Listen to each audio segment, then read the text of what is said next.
જય શ્રીમન નારાયણ. રામાનુજદાસ શ્રીમાન ગટ્ટુ વેણુગોપાલ સ્વામી દ્વારા વર્ણન કરેલ શ્રીમદ ભગવદ્ ગીતાનું ગુજરાતી ભાષાંતર હું આપને કહી રહી છું. અધ્યાય 18 મોક્ષ સંન્યાસ યોગ. શ્લોક 5. યજ્ઞદાન તપઃ કર્મ ન ત્યાજ્યમ કાર્યમ એવ તત યજ્ઞોદાનમ તપશ્ચૈવ પાવનાની મનીષિણામ. ઓમ. ગીતાચાર્ય શ્રી કૃષ્ણ પરમાત્મા અર્જુન સાથે આપણને બધાને મોક્ષ સંન્યાસ યોગ શીખવી રહ્યા છે. પરમાત્મા કહે છે, અર્જુન, યજ્ઞ, દાન અને તપનો ક્યારેય ત્યાગ ન કરવો જોઈએ. કર્મ બંધનમાંથી મુક્ત થવા ઈચ્છતા મનુષ્યો માટે પણ યજ્ઞ, દાન અને તપ શુદ્ધિના સાધન છે. તેથી તેમને અવશ્ય કરવા જોઈએ. આ ત્રણેય કાર્યો ભૂતકાળના સમસ્ત કર્મોને નષ્ટ કરે છે. આ પ્રમાણે શ્રી કૃષ્ણ પરમાત્મા સ્પષ્ટ કરી રહ્યા છે કે યજ્ઞ, દાન અને તપ જેવા વૈદિક કર્મ પ્રત્યેક મનુષ્યએ ત્યાં સુધી કરવા જોઈએ જ્યાં સુધી તે જીવિત છે, કારણ કે આ કાર્યો તેમને ભૂતકાળના કર્મ બંધનોમાંથી મુક્ત કરીને શુદ્ધ કરે છે. તેથી યજ્ઞો, દાન અને તપ જેવા વૈદિક કાર્યો આપણા ભૂતકાળના કર્મોના બંધનોને નષ્ટ કરે છે અને આપણને શુદ્ધ કરે છે. એવી પ્રબળ શ્રદ્ધા સાથે ચાલો આપણે તેમને નિષ્ઠાપૂર્વક કરતા રહીએ. શ્રીમન નારાયણની પ્રાપ્તિને આપણા જીવનનું ધ્યેય બનાવતા અને માત્ર શ્રીમન નારાયણનું શરણ લેતા ચાલો આપણે બધા શ્રી કૃષ્ણ પરમાત્માના શબ્દોનું આ શ્લોક સ્વરૂપે પુનરાવર્તન કરીએ. યજ્ઞદાન તપઃ કર્મ ન ત્યાજ્યમ કાર્યમેવ તત યજ્ઞોદાનમ તપશ્ચૈવ પાવનાની મનીષિણામ. શ્રી કૃષ્ણ પરમાત્માએ આખી ભગવદ્ ગીતાનો સાર અધ્યાય 18ના શ્લોક 65 થી 70માં 8 ઉપદેશ દ્વારા કહ્યો છે. શ્રી કૃષ્ણ કહે છે, જે મારા આ 8 ઉપદેશ અનુસરે છે તે મને પ્રિય છે. એ સર્વે ભક્તોનું હું બધી જ રીતે રક્ષણ કરીશ. શ્રી કૃષ્ણ પરમાત્મા પાસેથી આખી ભગવદ્ ગીતા સાંભળ્યા પછી અર્જુન કહે છે, કરીશ્યે વચનમ તવ, એટલે કૃષ્ણ, હું તમારી આજ્ઞાનું પાલન કરીશ, તમે કહો છો એમ કરીશ. અને આથી જ શ્રી કૃષ્ણએ દરેક પ્રકારના યશ અને વિજય અર્જુનને આપ્યા છે. તો ચાલો આપણે પણ પરમાત્માને 8 વાતો પાળવાનું વચન આપીએ. પરમાત્માને આપેલા વચનથી મોટી કોઈ પૂજા, તપ કે યજ્ઞ નથી. 8 પ્રતિજ્ઞાઓ જે આપણે લેવી જોઈએ તે હું હવે કહું છું. આપ સૌ પણ એનો મન અને હૃદયથી વિચાર કરો. આ રીતે શ્રી કૃષ્ણને વચન આપતી વખતે આપણે સૌ શ્રી કૃષ્ણની હસતી મુખમુદ્રાનો મનમાં વિચાર કરીએ અને પરમ આનંદનો અનુભવ કરીએ. જય શ્રીમન નારાયણ. આપણા 8 વચનો આ પ્રમાણે છે. આપણું પહેલું વચન, હે શ્રીમન નારાયણ, તમારા ઉપદેશ પ્રમાણે હું હંમેશા તમારું ધ્યાન અને ચિંતન કરીશ.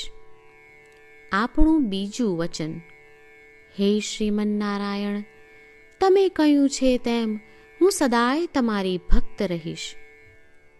આપણું ત્રીજું વચન, હે શ્રીમન નારાયણ, હું મારા કર્મો તમને સંતોષ થાય તેમ અને તમારી સેવા માટે કરીશ. આપણું ચોથું વચન, હે શ્રીમન નારાયણ, તમે અનુસરવા કહ્યું છે તેમ મને પૂર્ણ શ્રદ્ધા છે કે હું તમારી છું. હું સદાય મારા હાથ જોડી તમને નમસ્કાર કરીશ, તમારી ભક્તિ કરીશ. આપણું પાંચમું વચન. હે શ્રીમન્નારાયણ, હું તમારા શબ્દો યાદ કરું છું. મામેકમ શરણમ વ્રજ. તમે તમારી શરણમાં આવવા કહ્યું છે. શ્રીમન્નારાયણ, હું માત્ર તમારા જ શરણમાં છું. આપણું છઠ્ઠું વચન. હે શ્રીમન્નારાયણ, આપે કહ્યું છે મા શુચ. તમે અમને આશ્વાસન આપી શોક ન કરવા માટે કહ્યું છે, તો હું દુઃખી નહીં થાઉં, શોક નહીં કરું. આપણું સાતમું વચન. હે શ્રીમન્નારાયણ, અમારા કલ્યાણ અર્થે આપે શ્રીમદ્ ભગવદ્ ગીતા રૂપી આશીર્વાદ આપી અમારા સૌ પર કૃપા કરી છે, તો હું દરરોજ ઓછામાં ઓછો એક શ્લોક વાંચીશ અથવા સાંભળીશ એવો સંકલ્પ લઉં છું. આપણું આઠમું વચન. હે શ્રીમન્નારાયણ, હું ગીતાના દૈવી શબ્દો એ ભક્તો સુધી પહોંચાડવાનો પ્રયત્ન કરીશ જેઓ ગીતાથી અજાણ છે.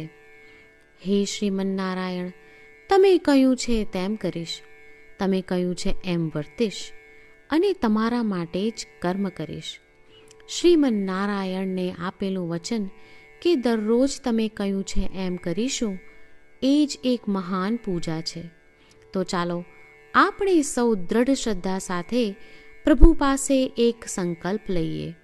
શ્રીમન્નારાયણ, કરીશ્યે વચનમ તવ. શ્રીમન્નારાયણ, હું તમારી આજ્ઞાનું પાલન કરીશ. સર્વમ શ્રી કૃષ્ણાર્પણમસ્તુ. જય શ્રીમન્નારાયણ. યજ્ઞદાન તપઃ કર્મ ન ત્યાજ્યમ કાર્યમ એવ તત.